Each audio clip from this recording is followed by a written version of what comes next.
months. The men looked like an army of ants crawling around in the valley below. Juniper Collins studied the chaotic sight from atop her horse, far above on the mountain pass. Her mount shifted beneath her, the mare's movement uneasy. The action seemed to set off the same agitation in her sister's horses on either side of her.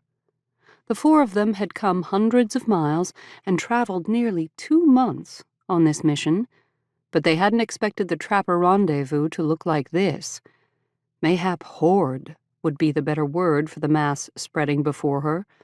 A horde of men and horses and lodges and air congealed in her lungs. How would they ever find someone in this madness who knew the Piegan Blackfoot woman named Steps Right? Oh my.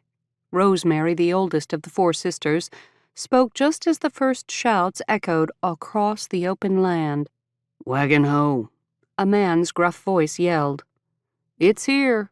The fellows nearest them waved hats. "Let's go, boys." And just like that, the horde stampeded up the slope toward them. The whoops and yells charged ahead of the men, all racing toward the wagons right beside Juniper and her sisters. "Run!" As usual, Rosemary took charge. She spun her horse away from the wagons, right into the flank of Juniper's mare. Rosemary waved her hand to shoo them all ahead of her. "Quick, behind those rocks." The horses scrambled to obey as all four of them aimed toward a cluster of boulders that would be large enough to hide them. Juniper reined in behind her sisters to make sure no one dropped back, and the first men reached the wagons just as she tucked her mare behind the rocks. Some of these swarming trappers must have seen them dodge this direction, but the wagons looked to be the biggest draw.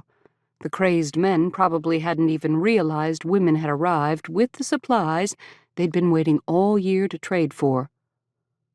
"Ho up! Ho there, I say!" Mr. Provost waved his hat and spun his horse, his shout barely rising above the clamor.